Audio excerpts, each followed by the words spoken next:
Badwam Samuel Kwabado Badwam TV Badwam so yadani te kote gwasene ni Nkanchina samano pay so ebra so se de Adom kase ne bro samne do so ne to dwa wo mu bi ya wo betini tamale tanker drivers so ese wo mo ko strike ede na Kenya yede sansam no ebebro na fe yakwa Kumasi edwane mu ni yakwa akohwe yesese tomato so buo no ayedene ewo ho ede ne no so amabuo na kosoro sa sansam no ene nsembia no pay yede bro Adom TV Badwam kase Facebook/Adom TV kase ne nam ho ena wo Go TV a channel 176 ena DSTV channel no 280 mididi afia amankwa tamaklo afia ni die kwan so tie seden 70 chiremu ankasa etie water tanker drivers water male mensini mu no wo se ene de adwuma no wo nya nye bie mukra wo etwa ban ne so obeba ababeboa wo masem nyina ne se ensuo bo no so no mkoto no ne bo na ye den dodo nti wo so ntumi mfa bi nto so ena ye hia e wo ye fie ene ye office no yensu ye benya bie wo masem ni Adom TV kase eto so aka ma aban na mpanyimfo na wo wodo no de ye bre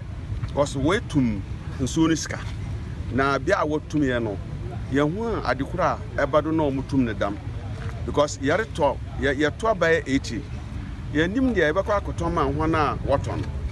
na mo wone do ya ha no ho na wani nsu mmia no ho na odo so ho na wo wansu ntusu mmaye na ehwe de ye na ye bua nkwafo bo sisi aye ye nchiriwia aba 1 week na obi ani nsu oha de wodi bakoma oye ye be sala na aye eyi bibiala ye ntumi ye because kana wodi tum no obi ase won tum ntonsu no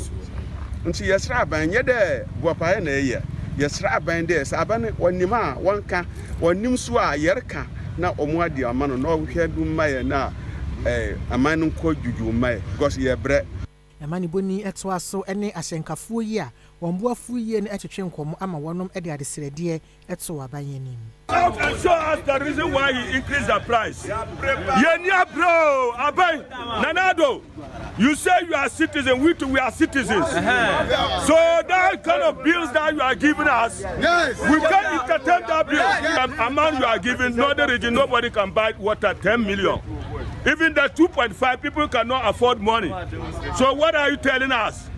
Do you want to say you are a leader, you don't mind, or you don't care? Yako Kumasi edwano emu ababeto dwase nei entoso wo akosoro pa wo mu chemu ananke brebi afia mu ahyase no wo mu tontos box no 600 se ehwiri ko 2500 wo mu de wo susu se sefa no ena no boa akosoro na fe Boko Haram fo no so ababeje ho aboso nti ena amana basa dom kase etwaso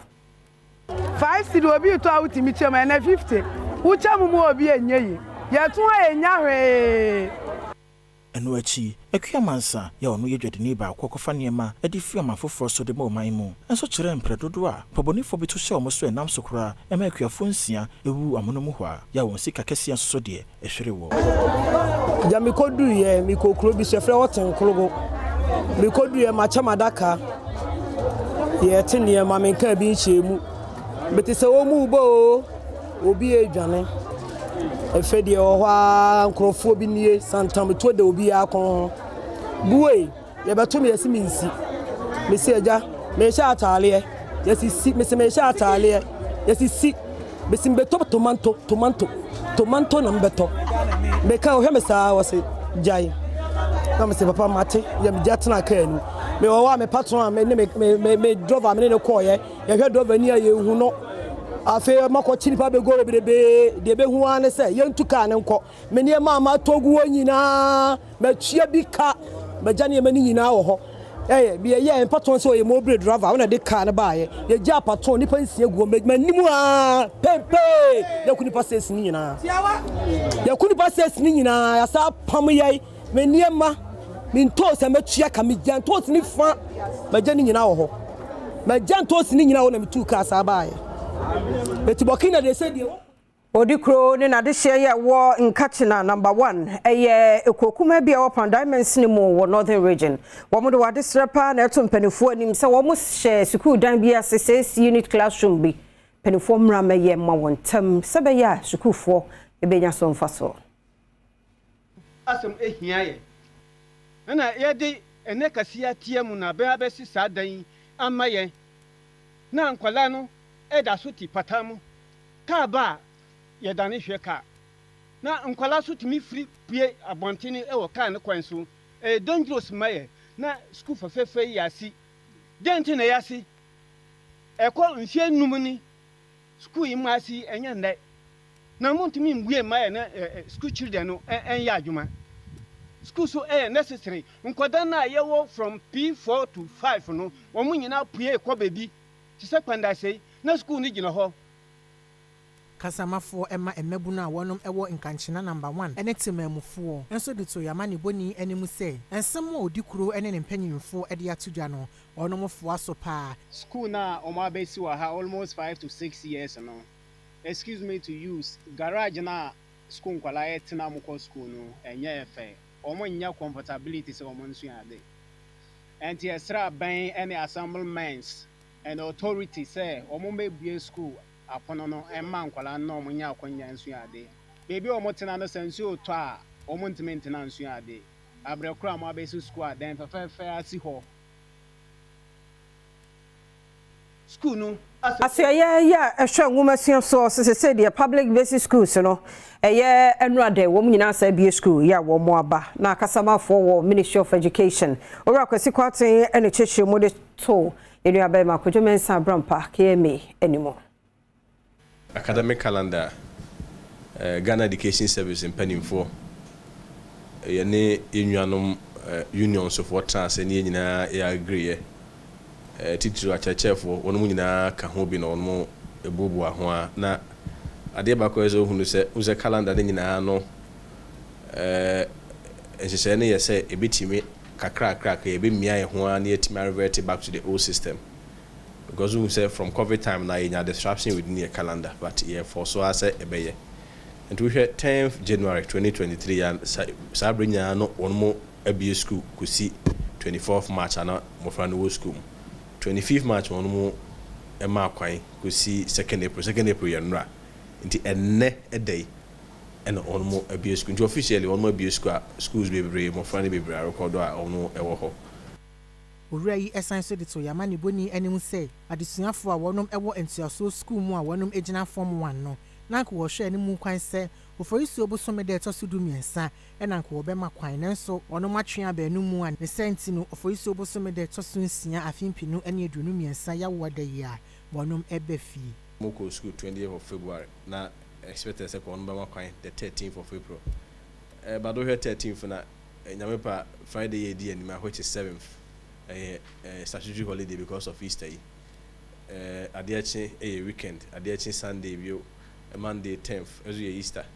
In the end, I for one more cry na a day, sir, friend say. I don't talk to one. My uncle Santa Mantamino, na swafo so ya Simon or Semensa. Na and run a bit of jar said, we are new woman, no Adriana school feeding for no. Almost say Adom Kanti and Triadia, Adrian Womunyanye, Nano Hono, and also for your Baba Cassan, some of the tuja any.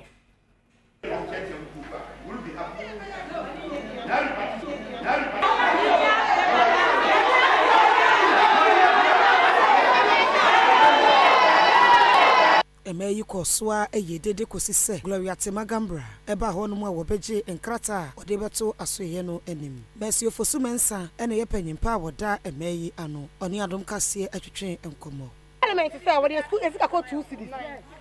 oga so le kono 3 years no kan ye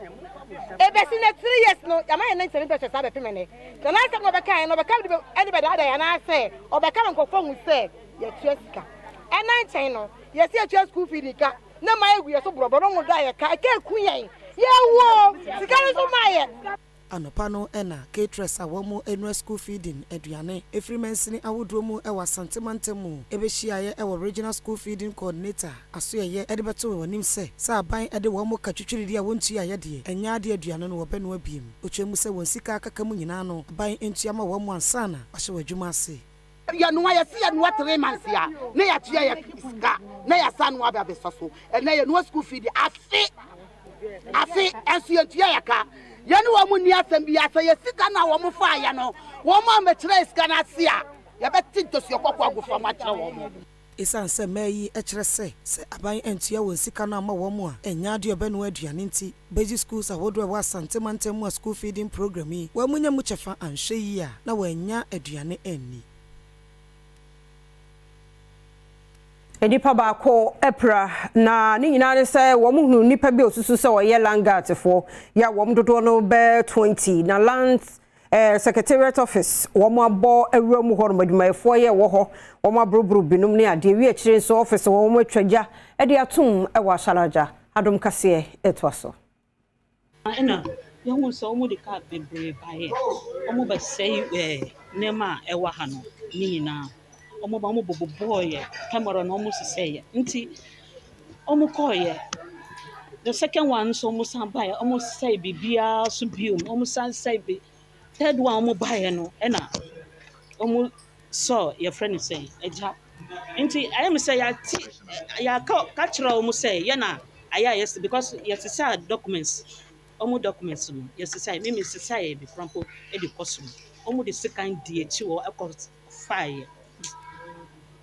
ni Kadri Osmanu eye atufo hene e wasalaja wode ato IGP animu se oma na ni enkwa asalaja ho se be obetimi abomanfo ene japade nyina ho ban na yes IGP yes ne pa se onfa ne nsu asalaja krom ha na omo asundin bra asalaja because asalaja judgment wo ha dan so atemu hu ena omudi nam se omuye mukokoko na amanfo bribe ni amaniama ena mudi se ade nso na nso bra ne de ho panyini a wono en wo hye Akuna Royal Family Secretariat and so at the same bit. When I heard somebody has went and burned our office, my preliminary investigation tells me that it is one Obene who sent langars to go and burn my office. I went there personally to inspect. It wasn't from our side. I think the police came in the morning to invite my general manager that they wanted him for questioning. He followed them and went to the regional headquarters. He was questioned. Adroba for be the course more day mark 24 na passengers so best woman idiom so more chew on share walk catcher tiasutia so ye pentam ni ade nka beyan ko munyai na sa pressure ne hadwene eno ka ho bi ne nkwanhia no Adom TV kase ne adroba for bi e kasai eno mo de han kwala no ana ka we aba be san ka e bia na otimi na de boko na we de san ho omo ba se me pentam akwa na onye nyina mu ntwa so na ye nyina ka no so ba foka make sure say ka na wo fo na ye ka papa se okopie mu e wo station bia station masters edi dwumason e wo ekwan so jojo mu pa amane boni eko circle odona no woni station masters ni bi eko twetwe nkomo a wonom so abo ahyenkafo no koko Easter na yeba no ye ne driver fo ne hye eno mu kasa sesia no said ya wiase ko accident ni nyama nti omuntu omu boase obi antu ni boase ye mpese betie se ni sei ensu ni nyina mu no Pearl Adesu Setakla ya wo ye PRO e wo National Road Safety Authority a kire nhyehyeye a wonom asoe no e de egu akwan mu wa pedestrian one protect your life and twa kwan mu obebi esa wutwa na wan shatale esa wo hye bebi esa wo fa wan hwe ye na ka bi akobo wo driver se wanya hwe ye na koye reckless indiscipline oba kokun wan kasa ho afoforo any innocent people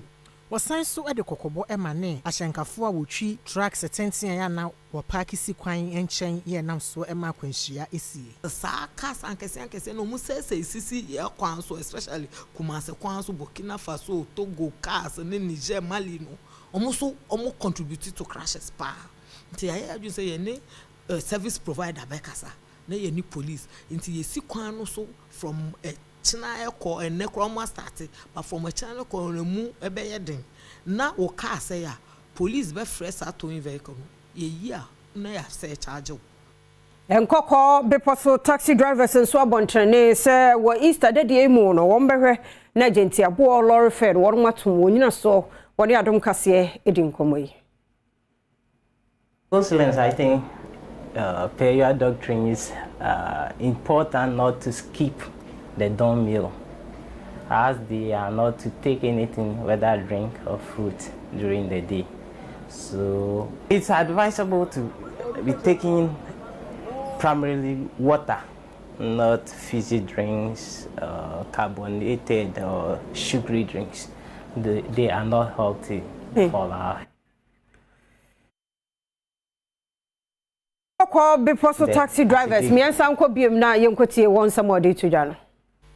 Oh, 2 days betum. They say betum and say, one say, Nkawkaw-Bepose should be free.